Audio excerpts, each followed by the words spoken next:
হিয়া এবার চিল্লিয়ে বলে ওঠে। পাগল হয়ে গেছো তুমি? তুমি একটা সাইকো উন্মাদ। আমার মাকে মারতে চাও তুমি? আমি তোমার কথা পুরো পরিবারকে জানিয়ে দিব। সেই সুযোগ তুমি পাবে না। মায়ার এই কথার মধ্যেই আয়রা পেছন থেকে হিয়াকে একটি ইঞ্জেকশন পুশ করে দেয়।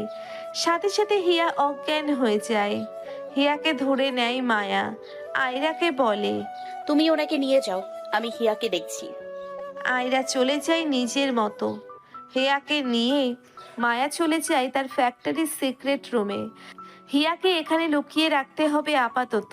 হিয়াকে বেঁধে রাখার পর মায়া ঘুরে তাকালো অন্য চেয়ারে। যেখানে বেঁধে রাখা আছে সেই যুবকটি যাকে মায়া আটকে রেখেছিল আর কারেন্টের শক দিতে থাকে। মায়া এসে ছেলেটির সামনে ঝুঁকে বলে। তোকে আমি বারবার বলতে বলেছিলাম কে করতে চেয়েছে আমার মাকে খুন, কিন্তু তুই বলিসনি। এতদিন তোকে বাঁচিয়ে রেখেছিলাম আমার এই উদ্দেশ্য সফল করতে, কিন্তু আজ আমার কাজ হয়ে গেছে। এখন তোকে মরতে হবে। তোকে বাঁচিয়ে রাখা মানে তো আমার মায়ের খুনিগুলোকে রেহাই দেয়া। এটা এই মায়া কিছুতেই করবে না। বলেই পকেট থেকে গুলি বের করে শুট করে দেয়। জোরে জোরে 3-4টি শুট করার ফলে চারপাশে শব্দ হতে থাকে। ফাঁকা রুমের শব্দ বেশি হয়। শব্দের বেগ বৃদ্ধি পেয়ে কর্ণপাত হয় বিরাট। জ্ঞান ফিরে আসে তার। অন্য চেয়ারে লাশ দেখে হাত পা কাঁপছে হিয়ার। জোরে চিৎকার করে ওঠে, বলে। এভাবে আর কত? তুমি একজন খুনি। আমার ভাই তোমাকে ছাড়বে না। আমার মাকে মেরেছো তুমি। ভাইয়া জানতে পারলে তোমাকে শেষ করে দিবে। মায়া চোখ বড় বড় করে তাকালো হিয়ার দিকে, হালকা হেসে বলে। কে জানাবে তোমার ভাইকে? এমন কেউ তো নেই যে জানবে আর জানাবে। তুমিও তো আমার কাছে বন্দি। জানো তো হিয়া, এই সিক্রেট রুমটার ব্যাপারে কেউ জানে না। এখানে আসার রাস্তাও কেউ বের করতে পারবে না, কারণ এটা তো মায়ার চাল। এই মায়ার ইচ্ছার বিরুদ্ধে চললে তার জীবন ইন্ড হয়ে যাবে। মাইন্ডেড। বলেই হিয়ার মুখ টেপ লাগিয়ে চলে যায় মায়া। বাইরে আসতেই দেখে তারেক ও তার গার্ড। তারেককে দেখে মায়া বলে। নতুন বিয়ে করেছো, বউকে রেখে বাইরে আসা কি ঠিক? বউকে ঘুমের ওষুধ খাইয়ে এসেছি। এখন আপনার মিশনে আপনার সঙ্গ দেওয়া আমার দায়িত্ব। মায়া আলতো হেসে গাড়ির দিকে যেতে থাকে। গাড়ির দরজা খুলে মায়াকে বলে। লাশটা কবর দিয়ে রুমটা পরিষ্কার করো। হিয়ার আবার ডাস্ট অ্যালার্জি আছে। ও অনেস্ট, ওকে শাস্তি দিতে চাই না। ওই রুমের পরিবেশটা বদলে দাও। যে কয়দিন আমি আমার মিশনে থাকবো সেই কয়দিন ওকে এখানে আটকে থাকতে হবে। ওর কোনো কিছুতে কমতি রাখবে না, কিন্তু ওকে বুঝতে দেবে না আমরা ওর ক্ষতি করব না। তারেক মাথা নাড়ালো। মায়া তারেকের দিকে তাকিয়ে বলে। তোমাকে কষ্ট দিতে চাইনি, কিন্তু আমার জীবনের উদ্দেশ্য যে আমার মা দাদুর হত্যাকারীদের শাস্তি দেয়া। আমার থেকে আমার মন্ত্রী মশাইকে কেড়ে নিতে এখন অনেকেই উঠে পড়ে লাগবে। এটা যে আমি হতে দিতে পারি না। তারেক মায়ার দিকে তাকিয়ে বলে। বোনের সুখের জন্য ভাই সর্বদা আছে। এগুলো কষ্ট না বোন। বোন যদি কষ্ট থাকে, ভাই কিভাবে সুখী জীবন পায়? আমার আসল গার্জিয়ান তো আপনি। মায়া ঠোঁট প্রসারিত করে গাড়িতে উঠে পড়ে। চলে যায় সেখান থেকে। অন্ধকার রাস্তায় একা গাড়ি চালাতে থাকে। চারপাশ অন্ধকার আর সে একা। জানালা হালকা খুলে রাখা, বাইরে থেকে প্রাকৃতিক বাতাস আসতে থাকে। মায়ার গাড়িতেও এসি আছে, কিন্তু এই এসির বাতাস মায়ার কাছে ভালো লাগে না। সে প্রাকৃতিক বাতাস উপভোগ করতে ভালোবাসে। ড্রাইভ করতে করতে এদিক ওদিক দেখছে মায়া। গাড়ির গতির সাথে সাথে দুই পাশে থাকা বড় বড় গাছগুলো কেমন যেন দৌড় দিতে থাকে। এমনটাই ছোট থেকে উপলব্ধি করে এসেছে মায়া। গাড়ি চালানোর মাঝে মায়ার ফোন চলে ওঠে। ফোন হাতে নিয়ে দেখে রাজের মেসেজ। রাজ লিখেছে। মন্ত্রী মিস তার বউ। উল্টো পাল্টা লেখা দেখে হেসে দেয় মায়া। রাজ আবার লেখে। একদম হাসবে না, আমি আমার বউকে মিস করছি। এদিকে আমার বউ আমার কল ধরেই না। একবার তোমার কাছে আসি, পুরো 24 ঘন্টা ঘরের মধ্যে আটকে রেখে আমার কষ্ট উসুল করে নেব। সব শেষে বাথরুম বিলাস তো আছেই। মায়া হেসে দেয় জোরে জোরে। তারপর কিছু লাভ স্টিকার পাঠিয়ে দেয়। তারপর লিখে দেয়। ঘুমাও মন্ত্রী মশাই, কালকেই তো আসবে, দেখা হবে তখন। সাহারা পারভিনের পাশে এসে বসে মায়া। আজকের রাত মায়া এখানে কাটাবে। মন্ত্রীমশাই না থাকার কারণে মায়া তার মাকে সময় দিতে চেয়েছে। এমনিতেই প্রতিদিন সময় করে এখানে আসে। সাহানা পারভিনের হাত ধরে মায়া বলে। জানো মা, তোমাকে যারা যারা মারতে চেয়েছিল আমি তাদের খুঁজে বের করেছি। এক এক করে সবাইকে আমি শাস্তি দিব। নিজের হাতে খুন করব ওই লোকগুলোকে। দাদুকে যারা খুন করেছে, অসহায় মেয়েদেরকে যারা নিজেদের স্বার্থে ব্যবহার করেছে, সবাই শাস্তি পাবে। শুধু তুমি একটু রেসপন্স করো মা। প্রতিদিন ঘুমাতে যাওয়ার আগে মনে হয় কাল সকালে তোমাকে সুস্থ পাবো। আবার ঘুম থেকে উঠেই মনে হয় এখনই হয়তো ফোন আসবে, তুমি রেসপন্স করেছো। ও মা, তোমার কিসের এত চিন্তা? আমার কথায় একটু রেসপন্স করো। আমাকে তোমার বুকে আগলে নাও। আমি যে তোমার ভালোবাসা খুব মিস করি। আমার দুনিয়া যে তুমি আর আমার মন্ত্রী মশাই। বলতে বলতেই মায়ার চোখ গড়িয়ে পানি পড়ে। শাহানা পারভিনের সাথে কাটানো মুহূর্তগুলো মনে পড়ে মায়ার। কত সুন্দর দিন ছিল তাদের। সব শেষ হয়ে যায় শুধুমাত্র সোনালীর আগমনে। শুধু তো সোনালী দায়ী নয়, ওই মোহন সর্দারও নারী লোভী ছিল। সর্দার বাড়ি থেকে আসার পরও সুখে ছিল সবাই। তাহলে কেন এই দুর্ঘটনা হতে হলো? শাহানা পারভিনকে কেউ মারতে না চাইলে মায়া আজ এই হিংস্র হতো না। মোহন সর্দার সহ আরো সকলের বিনাশ চাইতো না মায়া। সকালবেলা চোখ পিটপিট করে তাকায় শিয়া। চোখ মেলতেই দেখতে পায় সামনে বসে আছে আদ্র। এক লাফ দিয়ে উঠে হাঁটু গেড়ে বসে পড়ে সে। খাটের অন্য প্রান্তে পিছিয়ে যায়। আদ্র শিয়ার এক হাত ধরে টান দিয়ে নিজের কাছে আনে। শিয়ার কপালে কপাল রেখে বলে, ভয় করছে কি? আদ্রের কপালে মাথা রাখা অবস্থায় আদ্রের চোখের দিকে তাকালো শিয়া। কোনো কথা না বলে চুপ করে আছে। আদ্র বলে ওঠে, এত ভয় পেলে চলবে? তুমি না মন্ত্রীর বোন হও? এত নরম মনের কেন? হ্যাঁ, আবার স্বপ্ন দেখো অর্থোপেডিক ডক্টর হবে? আদ্রের কথার সাথে তার বুকের চরম নিঃশ্বাস বের হতে থাকে। এই নিঃশ্বাস শিয়ার চোখ মুখ ছুঁয়ে দিতে থাকে। শিয়া চোখ বন্ধ করে নেয়। চোখ বন্ধ করা শিয়ার চোখ দুটি দেখে আদ্র নিঃশব্দ দৃষ্টিতে তাকিয়ে থাকে। টুক করে শিয়ার দুই চোখে আলতো চুমু খেয়ে নেয় আদ্র। কেঁপে ওঠে শিয়া। শিয়ার হাত এখনো ধরে আছে আদ্র। সেই হাত ছাড়ানোর বৃথা চেষ্টা করে যাচ্ছে শিয়া। হালকা হেসে আদ্র বলে, ভয় নেই, বেশি কিছু করব না, যা হবে বিয়ের পর। বলেই উঠে দাঁড়ায় আদ্র। একটি প্যাকেট শিয়ার সামনে দিয়ে বলে, এটা পরে নাও, সারাদিন অনেক ঘুমিয়েছ। অবশ্য আমিও তোমাকে বিরক্ত করিনি। এখন জামা কাপড় পাল্টে কিছু খেয়ে নিবে। বিছানা থেকে নেমে শিয়া বলে, আমি এত কিছু চাই না, শুধু বাড়িতে যেতে পারলেই হবে।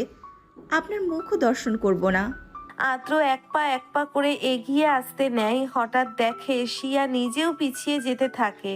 এভাবে করতে করতে দেওয়ালের সাথে শিয়ার পিঠ আটকে গেলে আদ্র নিজেও সেখানে দাঁড়িয়ে যায়। পকেটে হাত রেখে বলে, এইটুকু মেয়ের এত তেজ? এত তেজ যে ভালো না। চুপচাপ যেটা বলছি ওটা করো, নাহলে কিন্তু আমার মাথা গরম হলে খবর হয়ে যাবে। শিয়া এবার ধাক্কা দিল আদ্রকে। ধাক্কাতে ধাক্কাতে বলে, কি করবেন আপনি? বেশিক্ষণ ধাক্কাতে পারল না শিয়া। আদ্রের পকেট থেকে একটি গুলি পড়ে যায়। সেটা দেখে শিয়া স্তব্ধ হয়ে আছে। ভয় পেতে থাকে শিয়া। আদ্র বুঝল এখন তার মেডিসিন হিসেবে এই গুলি কাজে লাগবে। তাই গুলিটি হাতে নিয়ে বলে, দেখতে চাও কি করতে পারি? আর কোনো কিছু বলা লাগলো না আদ্রকে। লক্ষ্মী মেয়ের মতো দৌড়ে ওয়াশরুমে চলে যায় শিয়া। এ যেন এক ভদ্র মেয়ে। আদ্র হেসে দেয় শিয়ার এমন কাণ্ডে। বাসায় আসতেই রাজ খবর পেল মালিনী হসপিটালে ভর্তি। সপরিবারে চলে গেল হসপিটালে। মায়াও আছে রাজের সাথে। ঘুম থেকে উঠেই খবর পেয়ে চলে আসে হসপিটালে। সোনালি খবর দিয়েছে রাজকে। হসপিটালে এসে আয়রাকে খুঁজতে থাকে মায়া, কিন্তু কোথাও খুঁজে পাচ্ছে না। আয়রার নাম্বারে অনেকবার ডায়াল করতে থাকে, সুইচ অফ আয়রার। এবার মায়ার চোখ গেল সোনালির দিকে। হাসছে মায়াকে দেখে। মাহমুদ সর্দার এসে জিজ্ঞাসা করলেন, কিভাবে হলো এসব? সোনালি মায়ার দিকে তাকিয়ে বলল, আপনার গুণধর বৌমা করেছে এসব। বড় আপাকে কাল নির্মমভাবে মেরেছে এই মেয়ে আর ওই নার্স মিলে। সোনালির দিকে তাকিয়ে মায়া বলে, কোনো প্রমাণ আছে আপনার কাছে? বিভান এবার বলে ওঠে, প্রমাণ তো আমার বোন নিজেই। ভাগ্যিস রাতের বেলা আমি তোদের বাসায় আসতে নেই, ওর সাথে কথা বলছিলাম ফোনে। হঠাৎ কন্ট্যাক্ট অফ হয়ে যাওয়ায় সন্দেহ হয়। বাসায় আসার সময় দেখে ফেলি এই আয়রা মেয়েটিকে। পুলিশের আওতায় আছে মেয়েটি।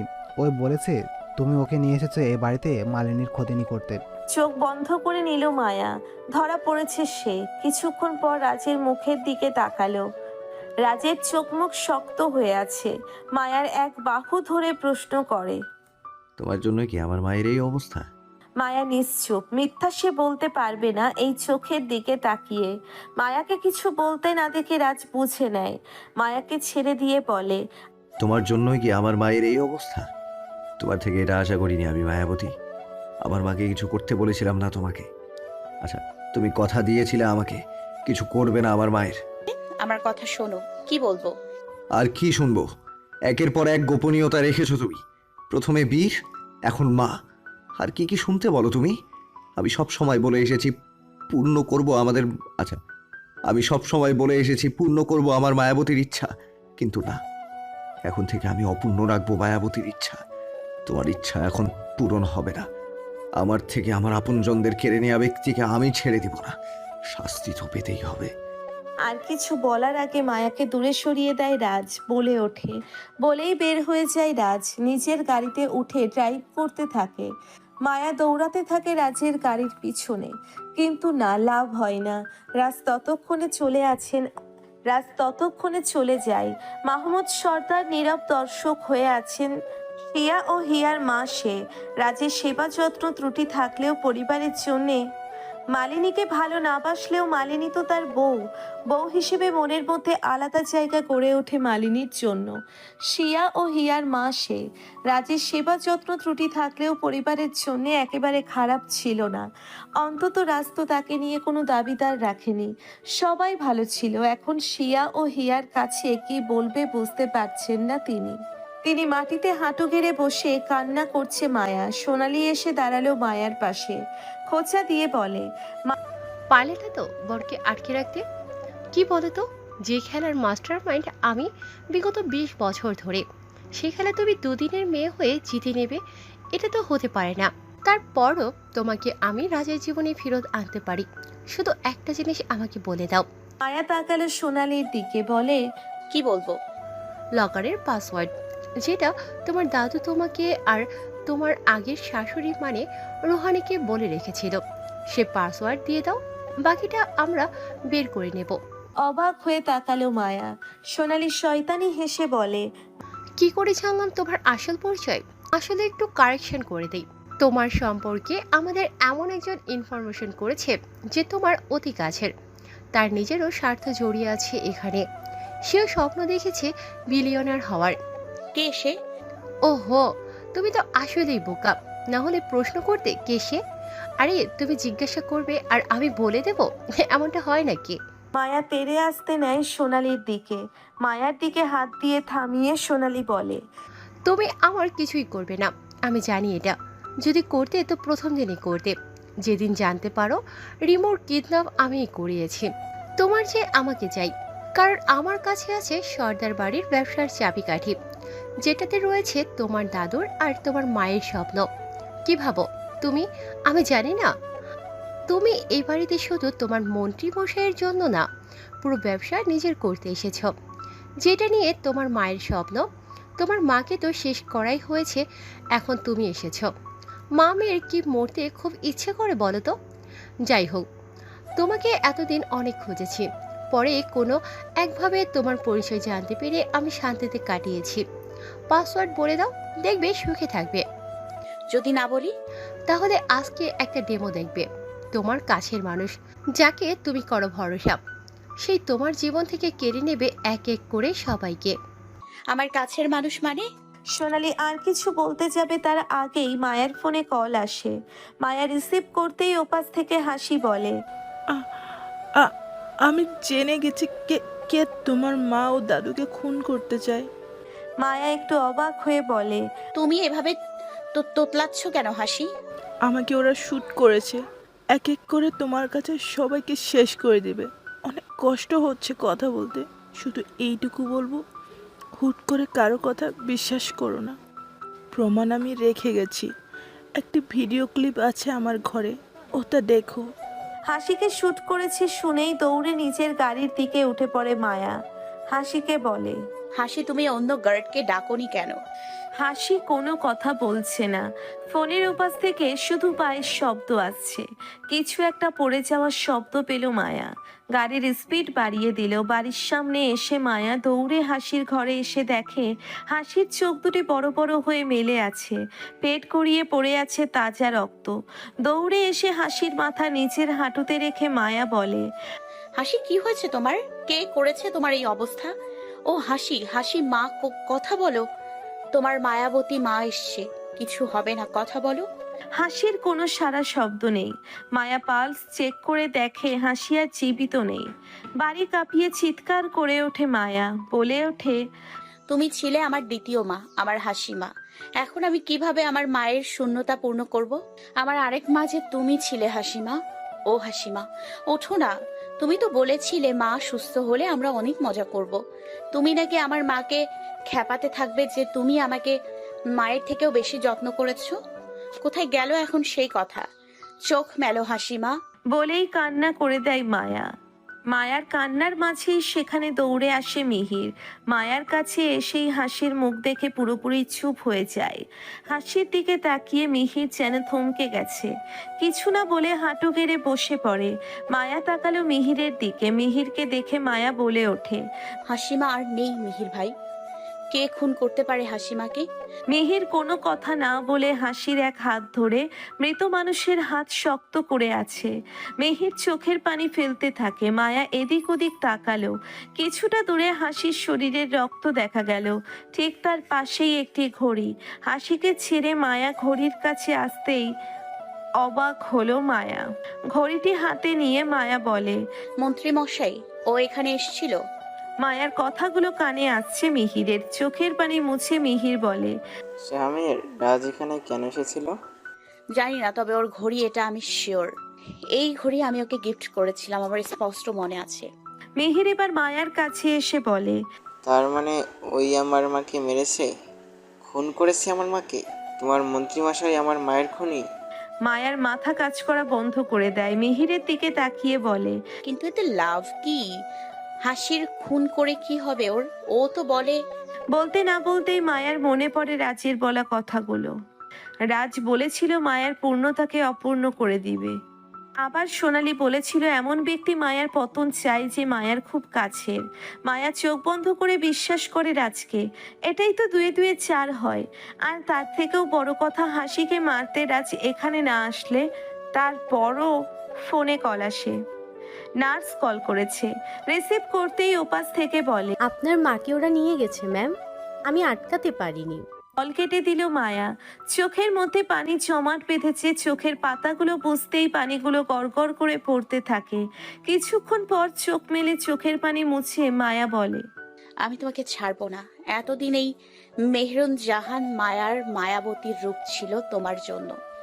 এখন এই মায়ার রক্তবতীর রূপ তোমার জন্য, শুধুমাত্র তোমার জন্য। হাসিকে কবর দেওয়া হলো মাত্র। মায়া শাহানা পারভিনকে খুঁজতে লোক পাঠিয়েছে। মিহির চুপ করে বসে থাকে কিছুক্ষণ। মায়ার দিকে ফিরে মায়াকে উদ্দেশ্য করে বলে, আমার মায়ের মৃত্যুর বদলা আমি চাই। এটা তুমি করবে কি না আমি জানি না, তুমি না পারলে আমি নিব। মায়ার চোখ লাল হয়ে আছে। কিছু একটা ভেবে বলে ওঠে, চলো মিহির ভাই, হাসি মায়ের খুনিকে শেষ করে দিব। বলেই উঠে দাঁড়ায় মায়া। একটি কালো ব্লেজার সাথে গুলি নিয়ে পকেটে ঢুকিয়ে হাঁটতে থাকে। মিহির আসে মায়ার পিছনে। গাড়িতে উঠে বসতেই মায়া ড্রাইভিং শুরু করে। শিয়া বসে আছে চুপচাপ। কিছু ভালো লাগছে না তার। আদ্র তাকে সকালের খাবার দিয়ে গেছে, কিন্তু না পেয়ে পাশে রেখে চুপচাপ বসে আছে শিয়া। সকাল গড়িয়ে দুপুর, তারপর দুপুর গড়িয়ে এখন বিকাল, কিন্তু একটা দানা মুখে ওঠায়নি শিয়া। বারবার মাথায় আসছে তার পরিবারের কিছু হলো না তো।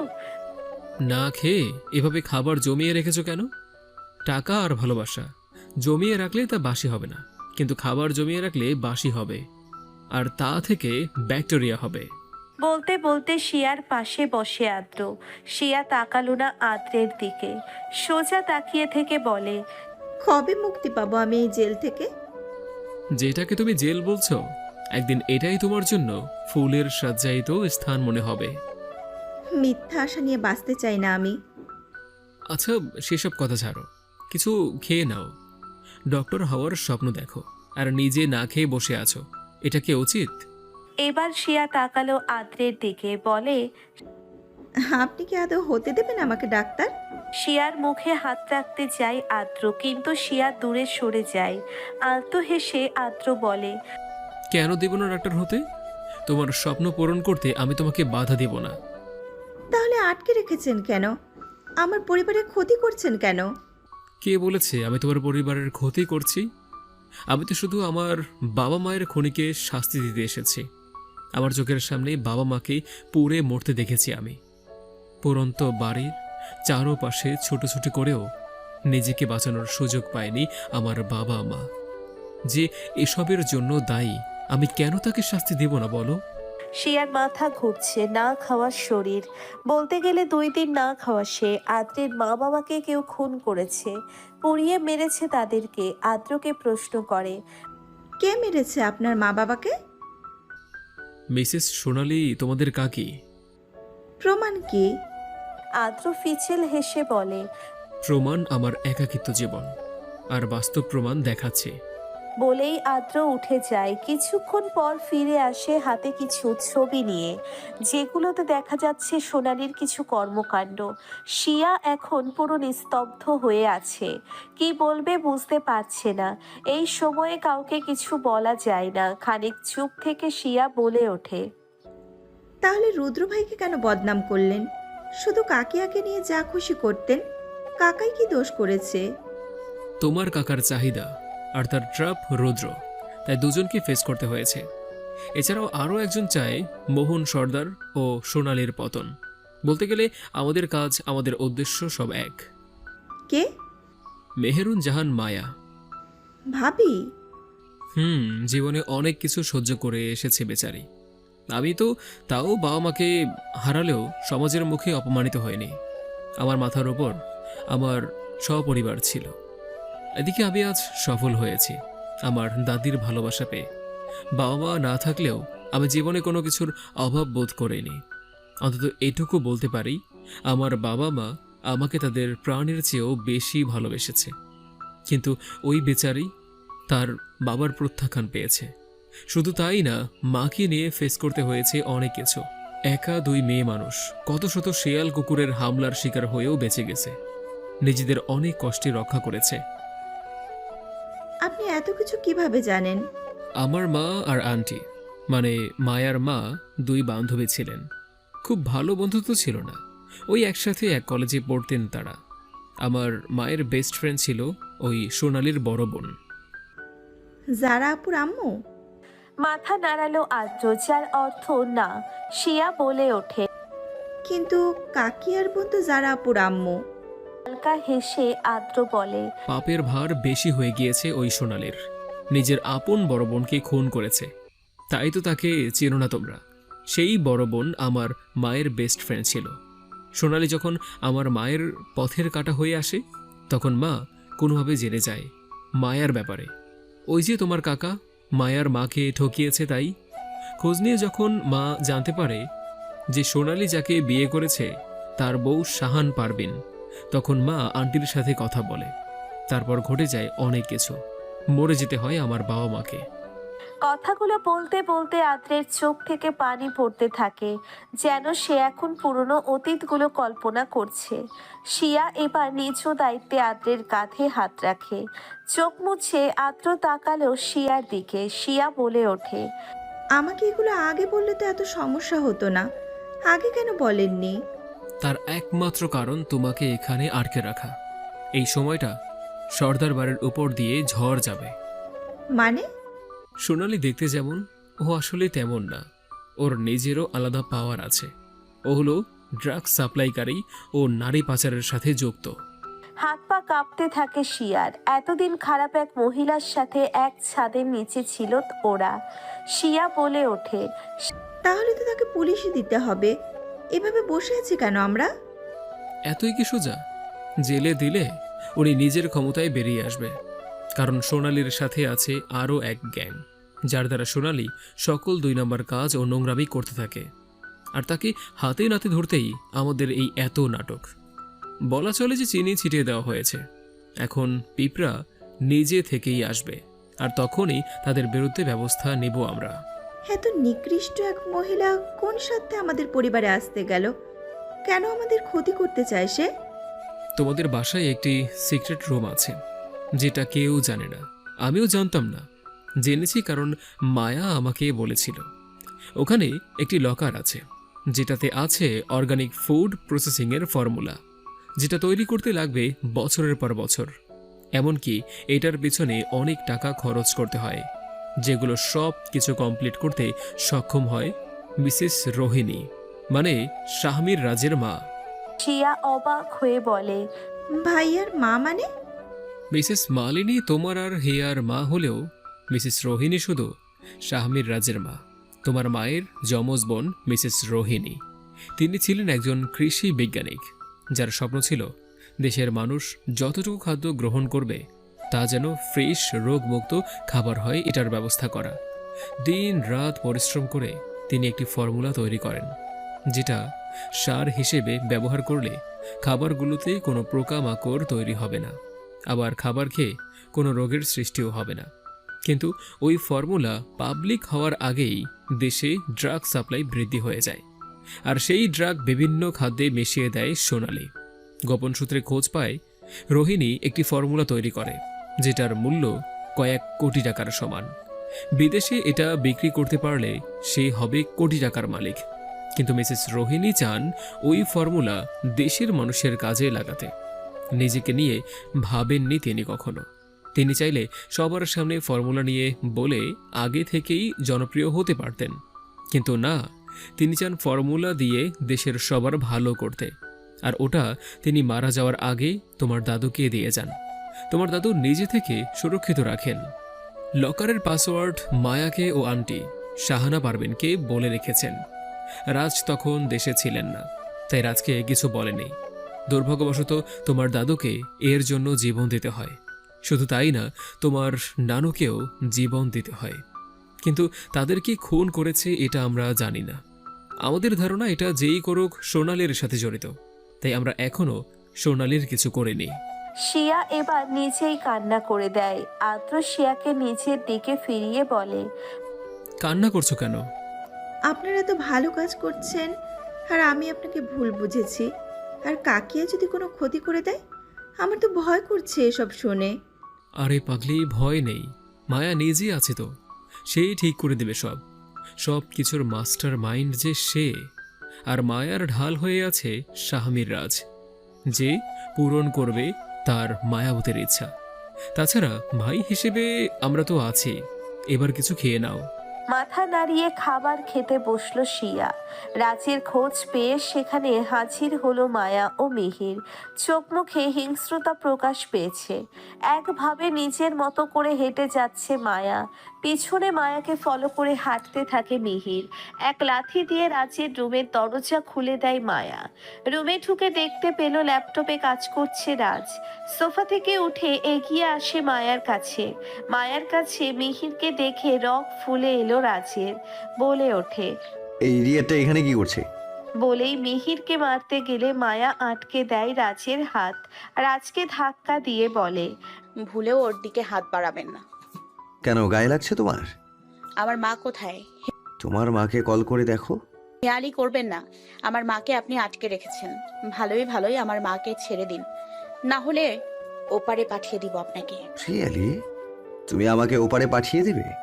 দাও দেখি। রাজের দিকে তেড়ে আসে মিহির। রাজের মুখে খুশি দিয়ে বলে, আমার মাকে খুন করেছিস তুই, তোকে আজ খুন করে ফেলবো। মিহিরকে আটকিয়ে মায়া বলে ওঠে, ওকে ছেড়ে দাও মিহির ভাই, হাসির খুনিকে শাস্তি আমি দিব, অন্য কেউ না। হাসির জীবন আমার জন্য গেছে, আমাকে বাঁচাতে হাসির জীবন চলে গেছে, আমি কিভাবে ছেড়ে দেই তাকে? বলেই শুট করে দেয় মায়া। কথাগুলো বলে অপেক্ষা করেনি সে, হাত উঁচু করেই শুট করে দেয়, যার কারণে দিশেহারা হয়ে যায় রাজ ও মিহির। এ যেন কথার চেয়ে কাজে করে দেখিয়ে দিল। গুলি ছোড়ার কারণে কিছু রক্ত এসে ছিটে লাগলো মায়ার চোখ মুখে। কষ্ট হতে থাকে মায়ার, চোখ দিয়ে পড়তে থাকে পানি। বলে ওঠে, কখনো ভাবতে পারিনি আমি এই দিনটা আমার জীবনে আসবে। সম্পর্কের মূল্য এভাবে না দিলেও পারতে। বলেই চোখ বন্ধ করে শুট করে দেয় মায়া। রাজ নির্লিপ্ত হয়ে আছে, কোনো কথা আসছে না তার মুখ থেকে, শুধু মুখে ফুটে ওঠে এক মায়াবী হাসি। মুখ থুবড়ে নিচে পড়ে যায় মিহির, বুক দিয়ে তার গড়গড় করে রক্ত পড়ছে। মায়ার দিকে তাকিয়ে থাকে। মায়া হিংস্র রূপ ধারণ করে বলে, সন্তান হয়ে নিজের মাকে খুন করেছো তুমি। কি ভেবেছো আমি কিছু বুঝি না?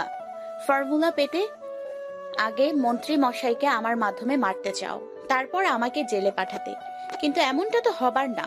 মিহির এবার হাঁপাতে হাঁপাতে প্রশ্ন করে, তুই কিভাবে জানলি এত কিছু? ও কাম অন মিহির ভাই, তুমি কৃষি বিষয়ে আগ্রহী, আর আমার শাশুড়ি মা যেটা তৈরি করে গেছে ওটা তো তোমার কাজে খুব ভালোভাবে লাগবে। শুধু কি তাই, আমার আসল পরিচয় সবাইকে তুমি বলেছো, যেটা আর কারো বলার কথাই না। যেখানে আমার মন্ত্রী মশাই আমার ঢাল হয়ে আছে, সেখানে কি করে সে আমার শত্রু হবে? রাজ এবার তার দুই হাত দুই দিকে মেলে দিয়ে বলে, আমার বক্ষে তোমাকে স্বাগতম মায়াবতী। দৌড়ে রাজের বুকে ঝাঁপ দেয় মায়া, রাজকে জড়িয়ে ধরে। রাজ মায়াকে শক্ত করে জড়িয়ে বলে, টানা 2 দিন বউ ছাড়া বুকটা আমার শূন্যতা পেয়েছিল। কবে যে এদের সবগুলোকে শেষ করে আমার শূন্যতা দূর হবে, অপেক্ষায় আছি। বলেই রাজ এবার নিজে শুট করে দেয় মিহিরকে। মিহির ওখানেই শেষ নিঃশ্বাস ত্যাগ করে। মায়া সেদিকে তাকিয়ে বলে ওঠে, now you have to pay. Sonali, হিয়াকে কেউ কিডন্যাপ করে নিয়েছে, সোনালির লোক। মায়ার সমস্ত গার্ড অজ্ঞান হয়ে শুয়ে আছে, তাদেরকে অজ্ঞান করে ওখান থেকে উঠিয়ে নিয়ে যায় হিয়াকে। হিয়া ছটফট করছে। হামলাকারী হিয়াকে নিয়ে বেশি দূর এগোতে পারে না। তার আগে গাড়ি থামিয়ে দেয় ড্রাইভার। বাইরে উকি দিয়ে দেখে সামনে একটি প্রাইভেট গাড়ি। গাড়ির উপর হেলান দিয়ে আছে এক যুবক। গাড়ি থেকে কিডন্যাপাররা বের হয়ে যুবকটির দিকে এগিয়ে আসে। তেড়ে এসে বলে, রাস্তার মাঝখানে এভাবে গাড়ি নিয়ে আছিস কেন? সরে যা এখান থেকে। হিয়া নিজেও গাড়ি থেকে বের হয়। কাঁপা কাঁপা হাতে চশমা ঠিক করে নেয়। যুবকটি মাথা উঠিয়ে বসে পড়ে। হিয়া তাকে দেখে হা হয়ে বলে, রুদ্র ভাই। রুদ্র চোখ টিপ দিয়ে বলে, আমার হিয়া পাখিকে উড়াল দিয়ে নিয়ে যাবি আর আমি চুপ করে থাকবো? হ্যাঁ, এতই সোজা? রুদ্রের কথা শেষ হতেই লোকগুলো বুঝে যায় রুদ্র হিয়ার জন্য এসেছে। হাতে থাকা ছুরি দিয়ে লোকগুলো এগোতে যাবে, অমনি রুদ্র তাদের ধরে মারতে থাকে। রুদ্রের ফাইট দেখে বোঝা যায় সে এসব খুব ভালোভাবে পারে। এক্সপিরিয়েন্স না থাকলে কেউ এত ভালো ফাইট করতে পারে না। হিয়া ওর ওড়না ধরে গুটিসুটি মেরে দাঁড়িয়ে আছে। লোকগুলোকে আধমরা বানিয়ে রুদ্র আসে হিয়ার কাছে। হিয়ার দিকে কিছুক্ষণ তাকিয়ে থেকে বলে, চল আমার সাথে। হিয়া দূরে সরে যায়। রুদ্রের প্রতি এখনো তার রাগ আছে। হিয়া বলে ওঠে, আমি যাব না আপনার সাথে। আপনি একজন প্রতারক, নষ্ট পুরুষ। আপনার ইন্টেনশন খুব খারাপ। এখন তর্ক করার সময় না, চল আমার সাথে। বলেই রুদ্র হিয়ার হাত ধরতে যায়। ঝাড়া দিয়ে দূরে সরে দাঁড়ায় হিয়া। রুদ্র বুঝলো হিয়া কথাগুলো শুনবে না। হিয়াকে পাঁচকোলা করে নিয়ে হাঁটতে থাকে রুদ্র। হিয়া ছোটাছুটি করে, বলে, আমাকে ছাড়ুন নষ্ট পুরুষ, আমি আপনার সাথে যাব না। আপনি বাজে লোক। রুদ্রের কানে কথাগুলো পৌঁছালেও আগ্রহ দিল না হিয়ার কথাতে।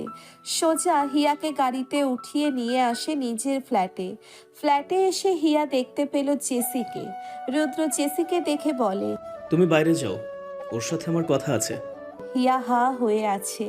জেসি আর রুদ্র একসাথে থাকে। এখন আবার এই রাতের বেলা জেসিকে বাইরে যেতে বলে তার সাথে একা ঘরে কথা বলতে চায়। জেসির পেটের দিকে তাকিয়ে হিয়া আরো অবাক, একদম স্লিম হয়ে আছে। জেসি মাথা নাড়িয়ে চলে যায়। রুদ্রের মুখে ঘাম লেগে আছে। হাত মুঠো করে শার্টের হাতা দিয়ে মুখ মুছে নেয়। তারপর হিয়ার দিকে তাকিয়ে বলে, এখান থেকে একদম পালানোর চেষ্টা করবি না। যতদিন না আমি তোকে মুক্ত করি এই ঘরেই থাকবি। বের হবি তো একদম বিপদে পড়ে যাবি। আপনার কথাই চলবো আমি? আপনি আবার কোন উদ্দেশ্যে আছেন? যে উদ্দেশ্যেই থাকি না কেন, তোকে আমার করেই ছাড়বো।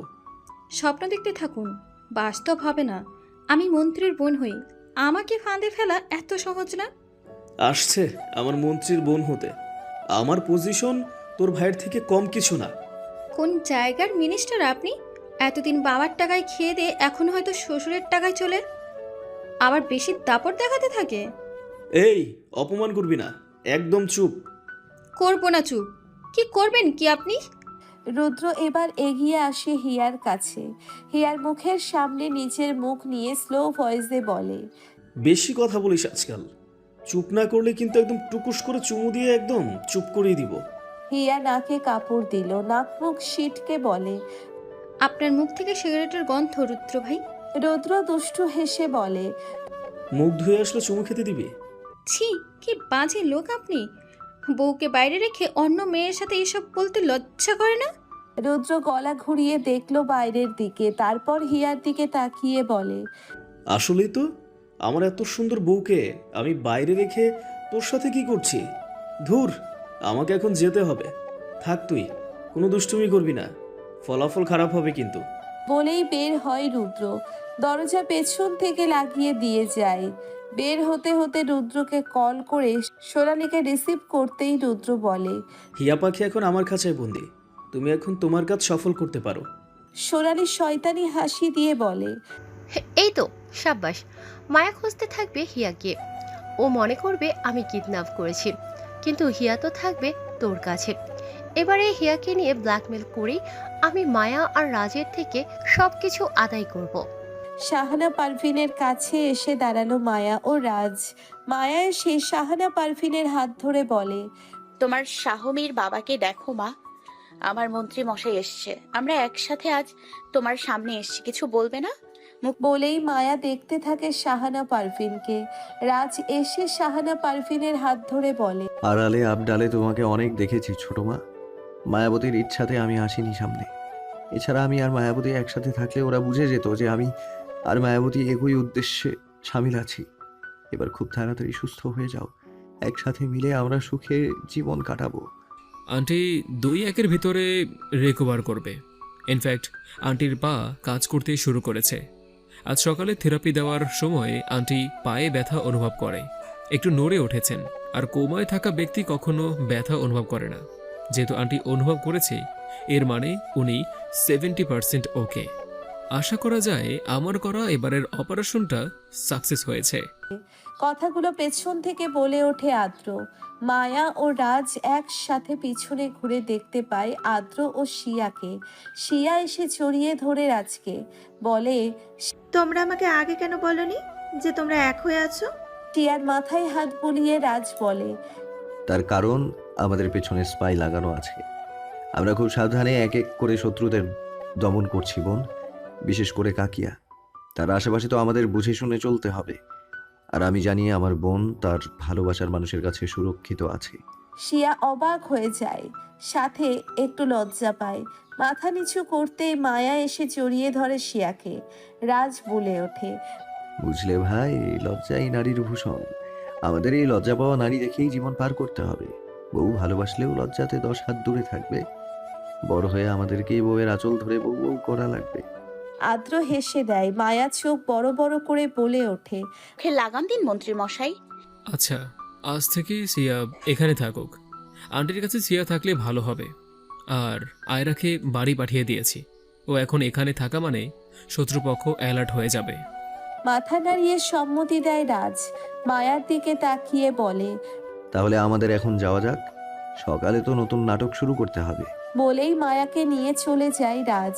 শিয়া আর আদ্র শাহানা পারভিনের কাছে থাকে। বাইরে বের হওয়ার সময় হুডি পরে নেয় মায়া, মুখ ঢেকে রাখা তার। মায়া এসে ড্রাইভিং সিটে বসতেই রাস্তার পাশে বসে। গ্লাস দিয়ে পিছনে থাকা লোকদের দেখে রাজ বলে, শালার শত্রুরা পেছনে থেকে লাভ কি? সেই তো বউ নিয়ে এনজয় করছি। বলদগুলো বুঝতেও পারছে না যে মন্ত্রী তার বউ নিয়ে ভালোবাসার সাগরে পাড়ি জমাচ্ছে। আচ্ছা বউ, চলো একটু ভালোবাসায় ডুব দিই এই গাড়িতে। পেছনে স্পাই দেয়া লোকগুলো ভাববে আমি ড্রাইভারের সাথে ব্যস্ত আছি। যেখানে সেখানে রোম্যান্স চলে আসে আপনার। হ্যাঁ, কিছুটা বিরক্ত হয়েই বলে মায়া। রাজ এবার টুকুস করে চুমু দেয় মায়ার গালে, তারপর বলে, যেখানে সেখানে বউ নিয়ে রোমান্টিক হওয়ার মাঝে যে আলাদা ভালোবাসা মায়াবতী, ও তুমি বুঝবে না। মায়া ড্রাইভ করতে থাকে। রাজ একবার পিছনে দেখছে তো আবার মায়ার গালে কিছুক্ষণ পরপর চুমু দিচ্ছেন। মায়া এবার রাগী চোখে তাকায় রাজের দিকে। রাজ বলে ওঠে, এভাবে চোখ বড় করে থাকাবে না তো। বউ ছাড়া 2 দিন পার করেছি, বউকে এবার আমার কাছে চাই। না হলে আমি কিন্তু সন্ন্যাসী হয়ে যাব। লাগামহীন মন্ত্রী মশাই। রক্তবতী আমার মায়াবতী। মায়া হেসে দেয়। গাড়ি এসে থামে রাজের বাংলোর সামনে। লোকগুলো সেখানে এসে গাড়ি থামিয়ে কল করে সবকিছু জানিয়ে দেয় সোনালীকে। মূলত তারা মায়াকে রাজের ড্রাইভার ভেবেছে।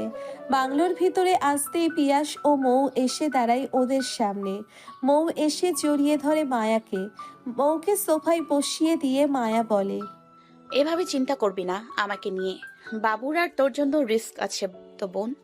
তুমি যে কখন কি করো এতে চিন্তা হবে না। আরে চিন্তা নেই, আমি তো আছি আমার মায়াবতীর কাছে। এই জন্যই তো একটু শান্তিতে আছে। মায়া এবার মৌকে এক গ্লাস পানি দিয়ে মৌয়ের পাশে বসে। মৌ পানি নিয়ে মায়া বলে, মা খুব তাড়াতাড়ি ঠিক হয়ে যাবে। ডক্টর আদ্র বলেছে মা এখন 70% ওকে। মৌ খুশি হয়ে বলে, তার মানে আমার পুচকু আর মা একসাথে আনন্দ করবে। আমার অনেক ভালো লাগছে আপু। হ্যাঁ, মা সুস্থ হলেই আমি পুরো পরিবার মিলে ওই লকার থেকে ফর্মুলা নিয়ে পাবলিক করে দিব। কৃষি কাজে এখন উন্নত মানের ফসল উৎপন্ন হবে, আর আমাদের বংশীয় ব্যবসা নতুন রূপে দাদুর স্বপ্নের মতো করে গড়ে উঠবে। আচ্ছা চলো তাহলে এবার ঘুমাবে। সারা রাত তো ম্যামকে দেখার জন্য অপেক্ষা করেছো। মায়া এবার মৌকে তাড়াহুড়ো দিয়ে বলে, তাড়াতাড়ি যা বোন, ঘুম না হলে তো পুচকুর সমস্যা হবে। মায়ার কথায় আলতো হেসে ঘুমোতে যায় মৌ। ওরা ঘরের দরজা লাগাতেই রাজ এসে মায়াকে কোলে করে নেয়। মায়া অবাক হয়ে বলে, কি করছো তুমি? বউকে মন ভরে ভালোবাসবো আজ। বাইরে শত্রু, ভেতরে স্বামী স্ত্রী। ডেঞ্জার মোমেন্টে মন্ত্রীর ভালোবাসা। তোমার কথাই শুধু প্রেম ভালোবাসা। বউ ছাড়া যে পুরুষ দূরে থাকে সেই বোঝে ভিটামিন বউ শরীর ও মনের জন্য কতটা উপকার। বলেই মায়াকে নিয়ে ঘরে আসে রাজ। মায়াকে বিছানায় শুইয়ে দিয়ে রাজ বলে, তো বউ রেডি তো বাথরুম বিলাসের জন্য? মায়ার মুখে কোনো কথা নেই। রাজ বলার সুযোগ দিল না। সে তার মতো ব্যস্ত তার মায়াবতীকে ভালোবাসতে। সকালবেলা মায়া ও রাজ ঘুমে বিভোর। ঠিক তখনই মায়ার ফোনে কল আসে। তারেক করেছে ফোন। ফোনের রিংটোন বাজতেই মায়া ও রাজ একসাথে চোখ মেলে। রাজ কিছুটা বিরক্তির সাথে বলে, বেটা বউ নিয়ে কি সুখে থাকতে পারে না? আমার বউকে রাত বিরাতে কল দেয়। রাজের মাথায় আলতো মেরে মায়া উঠে বসে। তারেকের কল রিসিভ করতেই তারেক বলে, আশ্রমে আজ নজর পড়েছে আমার শাশুড়ির গ্যাংদের। ইনফরমেশন মোতাবেক আজ বিকেলে ওরা আশ্রমে বাপুচ্চি সেজে আসবে। আজকে আশ্রমে অনুষ্ঠান হবে। আশ্রমের 35 বছর পূর্তি উপলক্ষে এই অনুষ্ঠান। মায়ার নানু আর মা মিলে আশ্রম করেছিল। মায়া প্রতি বছর এই আশ্রমে অনুষ্ঠান করে। তারেকের কথা শুনে মায়া বলে, আমাদের আসল বাবুর্চিদের একটি করে চিহ্ন জানিয়ে দাও, যেটা আমি প্রশ্ন করলে জানতে পারবো। আর হ্যাঁ, ডেকোরেটর হিসেবে আমাদের গার্ড রেখে দিও। বাকিটা আমি আর মন্ত্রী মশাই রেখে নিব। Okay ma'am, bye. বলেই কল কাটে তারেক। রাজ মায়ার এক বাহু ধরে টান দিয়ে নিজের কাছে এনে বলে, আরেকবার ঘুম দিয়ে বাথরুম বিলাস করে তারপর যাই। এখনো অনেক দেরি আছে অনুষ্ঠানের। রাজ বাদে সবাই মিলে উপস্থিত হয় আশ্রমে। মায়া আসতেই বাচ্চাগুলো এসে জড়িয়ে ধরে। মায়া ও রাজ পরিবার নিয়ে প্রায়ই এখানে আসে, তাই তো বাচ্চাগুলোর সাথে এখন তারা অনেক মিশুক হয়েছে। সবাইকে চকলেট দিয়ে মায়া যায় গাড়ির দিকে। গাড়ি থেকে আস্তে আস্তে মৌকে নামিয়ে নিয়ে আসে। পিয়াস নিজেই মৌকে সাহায্য করতে চায়, কিন্তু মায়া যতক্ষণ থাকে পিয়াস যেন মায়ার আশেপাশেই আসতে পারে না। বোনকে যত রকম সাহায্য লাগে মায়া নিজে থেকে করতে ভালোবাসে। নিজের ডান হাত ওঠা পেট দিয়ে হাঁটছে মৌ। বাচ্চারা অবাক নয়নে চেয়ে আছে সেদিকে। ধীরে ধীরে ফুলে ওঠা পেট নিয়ে হাঁটছে মৌ। বাচ্চারা অবাক নয়নে চেয়ে আছে সেদিকে। চট্টগ্রাম থেকে সেই ছোট্ট হাসিকে আনা হয়েছে। মায়া এনেছে তাকে। হাসির মধ্যে নিজের ছোটবেলা খুঁজে পাই তাই। হাসি এসে মৌয়ের দিকে হাত ইশারা করে বলে, সে যেন না বুঝেও অনেক কিছু বুঝে গেল। খুশি হলো খুব। মৌয়ের একপাশে এসে মৌকে ধরে বলে, অগত্যা মায়া ও ছোট্ট হাসি মিলে ভেতরে নিয়ে যায় মৌকে। মৌকে একটি চেয়ারে বসিয়ে দিয়ে চারপাশে দেখতে থাকে মায়া। দূরে একটি নির্দিষ্ট জায়গায় রান্না চলছে, সেখানে লোকদের দিকে তাকিয়ে দেখতে থাকে মায়া। বাবুর্চিরা সবাই মিলে তাকিয়ে থাকে মায়ার দিকে। তাদের কোনো রিয়াকশন না দেখে মায়া বুঝে যায় এরা সোনালীর লোক। আশ্রম কর্মীর হাত পা কাঁপছে। মায়া ওনার দিকে তাকাতেই উনি ইশারা করে উপরের দিকে। সেকেন্ড ফ্লোরে একটা কিচেন আছে, ওখানে মায়ার বাবুর্চিরা রান্না করতে ব্যস্ত। মায়া ভিলেনি হেসে দেখতে থাকে। বাকি লোকদের মধ্যেই আশ্রমের উপস্থিত হয় মিলি ও তারেক। মিলিকে এখানে মায়া আনতে বলেছে। মিলি এসে জড়িয়ে ধরে মায়াকে, তারপর মৌয়ের পাশে বসে আড্ডা দিতে থাকে মৌ ও মিলি। তারেক এসে মায়াকে বলে, রাজচার আসবে তাকে নিয়ে, শুধু একটু সময় নিবে বলেছে। এখানের আবহাওয়া ভালো নেই তারেক, যখন তখন হামলা পড়বে। বাচ্চাগুলোকে আগলে রাখার দায়িত্ব তোমার আর পিয়াসের। অন্য দিকটা আমি দেখছি, শুধু একবার তাদের আসার অপেক্ষা। হাসির মূল্যের জন্যই সবাই মিলে মনোযোগ করতে থাকে। মায়ার ইচ্ছে এটা, ছোট বাচ্চাদের থেকে দোয়া পেলে হাসির রুহু একটু শান্তি পাবে। নিজের ছেলের থেকে তো সুখ পেল না, অন্তত মায়া আর বাকি বাচ্চাদের থেকে মৃত্যুর পর দোয়া পেয়ে রুহুর শান্তি পাক। মোনাজাত শেষ করতেই মায়ার চোখ পেয়ে গড়িয়ে পড়ে পানি। মনে পড়ে যায় পুরনো স্মৃতি। হাসি তাকে কত যত্ন করে আগলে রাখতো। আজ মিহির লোভে পড়ে এমনটা না করলে হাসি তাদের সাথে থাকতো। মায়ার জীবনে হাসি কোনো অংশে কম না। মুখে 2 হাত দিয়ে মোনাজাত শেষ করতেই শোষ করে আশ্রমের ভিতরে আসে 3টি গাড়ি। মায়ার কানে এসে পৌঁছয় সেই গাড়ির শব্দ। গরমের উত্তাপে এখন মাটিগুলো শুকিয়ে থাকে, চারপাশে ধুলাবালি ভরে আছে। গাড়ি আসার সাথে সাথে ধুলাগুলো উড়তে থাকে। আশ্রমের দারোয়ানদের চোখে মুখে ধুলাবালিতে ভরে যায়, চোখ মুখ ডলতে থাকে তারা। গাড়ির শব্দে মুখে রহস্যের হাসি ফুটিয়ে তোলে মায়া। কানে থাকা ব্লুটুথের মাধ্যমে বলে, ওরা এসছে তারিক। মৌ আর মিলিকে বাচ্চাদের মধ্যে রেখে তুমি ওদের আগলে রাখো, আমি দেখছি এই জায়গাটা। একটু ঘাবড়ে যায় তারেক। রাজ নেই এখানে, এখনো আসেনি। মায়া একা কিভাবে কি করবে, তাই তারেক বলে, ম্যাম একটু বেশি রিস্কি হয়ে যাচ্ছে না? শত্রু দমনের জন্য সেরা দিন। এখানে এদের এন্ড করে আমি আমার দাদুর স্বপ্ন পূরণ করতে চাই। তুমি চিন্তা করো না, কিছু হবে না।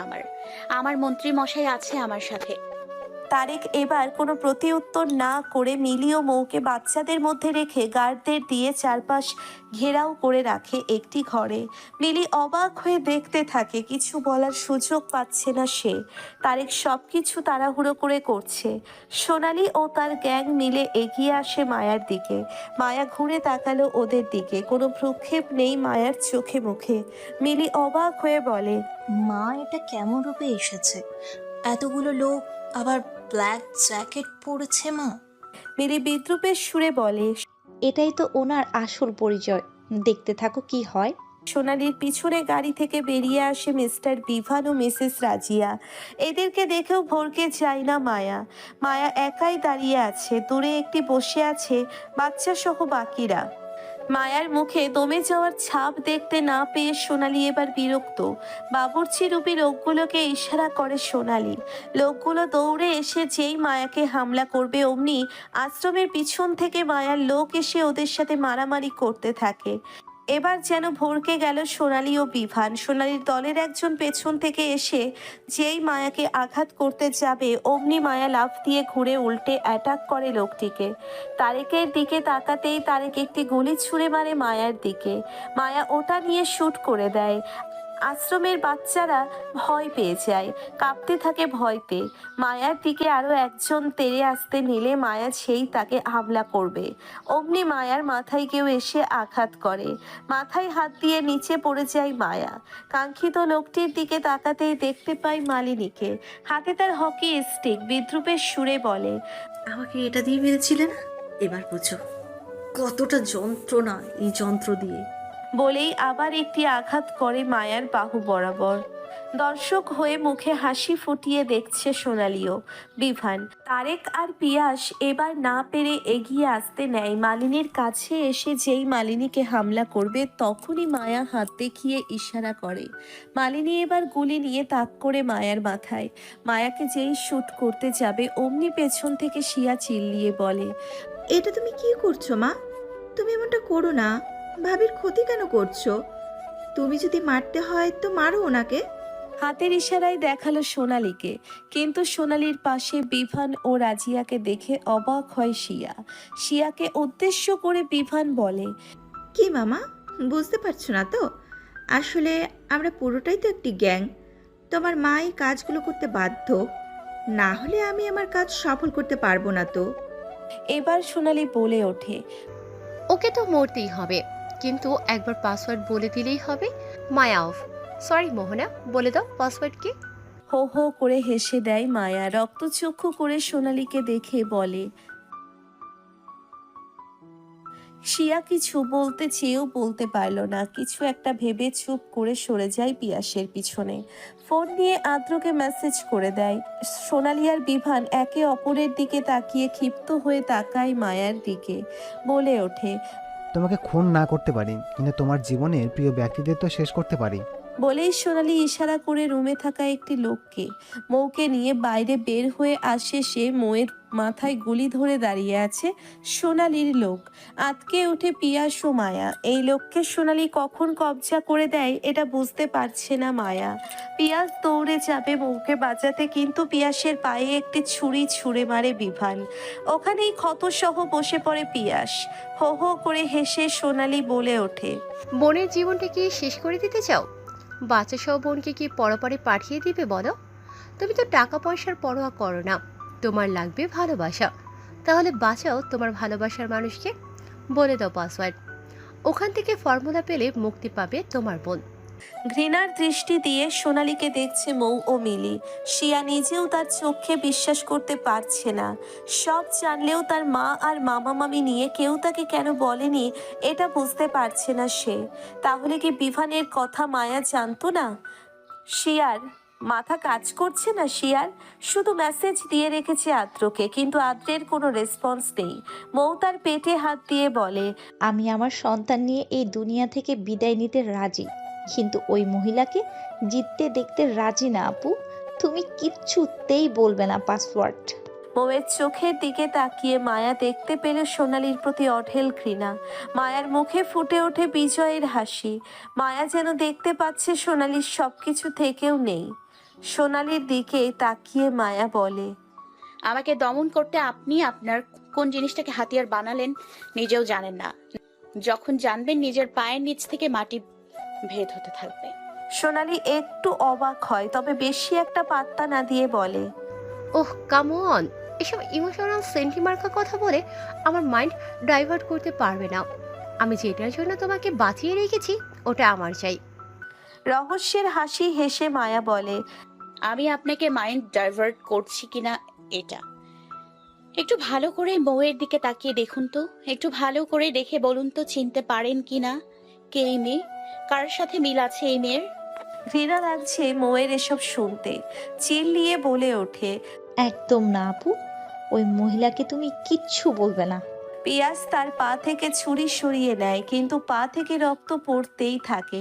মৌয়ের দিকে এগিয়ে যেতে পারছে না। সোনালী এবার ক্ষিপ্ত হয়ে বলে, আমি বুঝেছি, এরা কথার জালে আমাদের ভোলাতে থাকবে।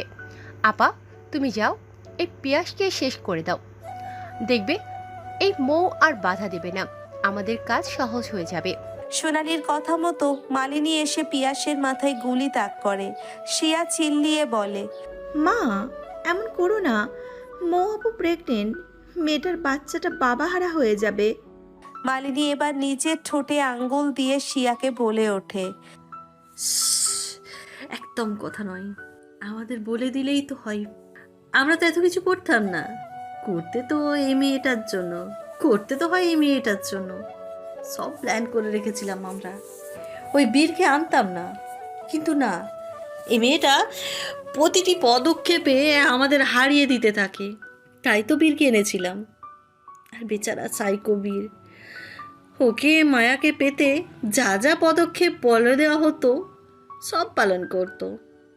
এই মেয়েটার ভিতরে যে কী যাচ্ছে কে জানে, একদম সবাই পাগলের মতো লেগে থাকে। মেয়েটিকে পেতে বীর ছিল মরিয়া, সেই সুযোগ কাজে লাগাই আমরা। কিন্তু না, তোমার ভাই আর এই মেয়ে মিলে ওখানেই আমাদের হারিয়ে দিল। তিলে তিলে আমরা অসুস্থ বীরের মস্তিষ্কে শুধু মায়া নামটা ব্যবহার করতাম। একজন সাইকিয়াট্রিস্ট দিয়ে বীরকে এমনভাবে গড়ে তোলা হয়, বীর শুধু তার মায়াকে মনে রাখবে, বাকি সব তার কাছে কিচ্ছু না। আমরা ওটাতে সাকসেস হই। অসুস্থ বীরের শরীরে ড্রাগ দেওয়া হয়। আস্তে আস্তে ড্রাগের ডোজ বৃদ্ধির ফলে বীর আরও বেশি উত্তেজিত হয়ে যায়। বীরের সামনে মায়ার বিয়ের ব্যাপারটা আমরাই তুলি, যাতে সে বাংলাদেশ ব্যাক করে। মায়ার পিছনে মরিয়া হয়ে ঘুরবে বীর, এমনকি সেই কাজটাই হয়। কিন্তু ওই মেয়েটার মন মস্তিষ্ক বীরের থেকে এক ধাপ এগিয়ে অজান্তেই আমাদের হারিয়ে দিল নিজের কথার বলিতে। ইডিয়েট বীর ভালোবাসা না পেয়ে সুইসাইড করেই নেয়। অবশ্য এছাড়া কি আর উপায় ছিল? তার মন মস্তিষ্ক ধরেই তো আমরা এই মেয়েকে নিয়ে ভরিয়ে রেখেছিলাম।